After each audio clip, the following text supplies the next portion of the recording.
Welcome to TDS studios. N friends எல்லாம் சூப்பராக இருப்பீங்கன்னு நினைக்கிறேன். இன்றைக்கும் பாருங்கள், தோபி ரோட்டில் அந்த கார் என்ன வேகமாக போயிட்டுருக்கு பாருங்கள். ரேஸ் ஓட்டுற மாதிரி இருக்குது. 100, 80, 120ன்னு பல லேன்கள் இருக்குது. ஒவ்வொன்றிலையும் கார்கள் ஒழுங்காக பிரமாதமாக போயிட்டுருக்கு. நேற்று கிராண்ட் மாஸ் பார்த்தோம். இன்றைக்கி நம்ம ஹிந்து கோயில் ஒன்று பார்க்கலாம். அங்கே பாருங்கள், அந்த கோயில் என்ன அழகாக இருக்குது. பார்த்தாலே ஒரு பரவசமாக இருக்குது. மின்னொளியில் அப்படியே சும்மா மின்னுது பாருங்கள். அருமையான கோவில். பாலைவனத்தில் ஏற்பட்ட ஒரு சோலை மாதிரி இங்கே பாருங்கள். இந்த கோயிலில் ஒரு விசேஷம் என்னென்னா, ரிஜிஸ்டர் பண்ணிட்டு தான் போக முடியும். ஆன்லைன் பதிவு வேணும்.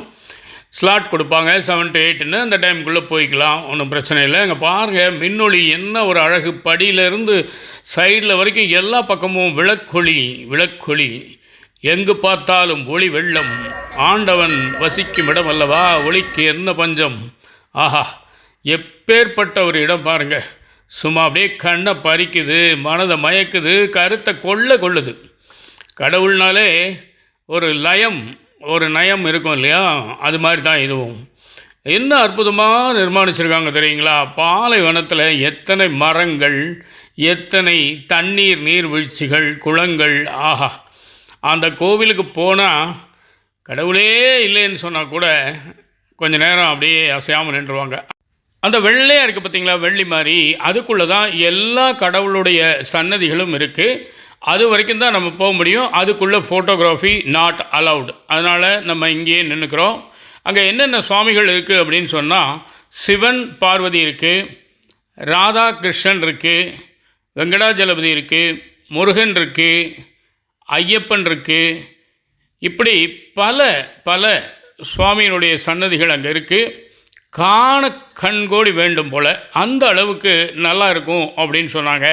அதனுடைய புகைப்படம் கிடைக்காது, சரிங்களா.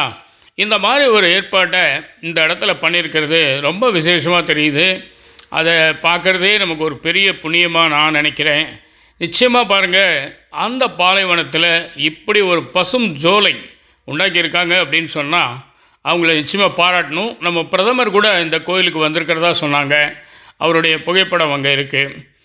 ஆக மொத்தம் அந்த அரபு நாட்டில், யுனைடெட் அரப் எமிரேட்ஸில் பார்த்திங்கன்னா, ஹிந்து கோயிலுக்கு அந்த அளவுக்கு முக்கியத்துவம் கொடுத்து மிகவும் பாதுகாப்பாக அருமையாக சூப்பராக பண்ணியிருக்காங்க இந்த ஏற்பாடு.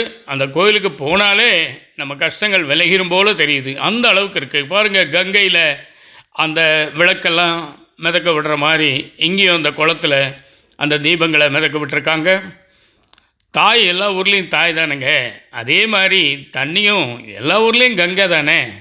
தீபாவளி அன்றைக்கி என்ன கேட்குறோம், கங்கா ஸ்நானம் ஆச்சா அப்படின்னு தானே கேட்குறோம். அதனால் அன்றைக்கி அதிகாலையில் தீபாவளி அன்றைக்கி குளிக்கிற தண்ணீர் கங்கைக்கு சமம் அப்படின்னு சொல்லுவாங்க. இங்கே பாருங்கள், மகாபாரத காட்சிகள்லாம் அருமையாக சிலை வடிச்சிருக்காங்க.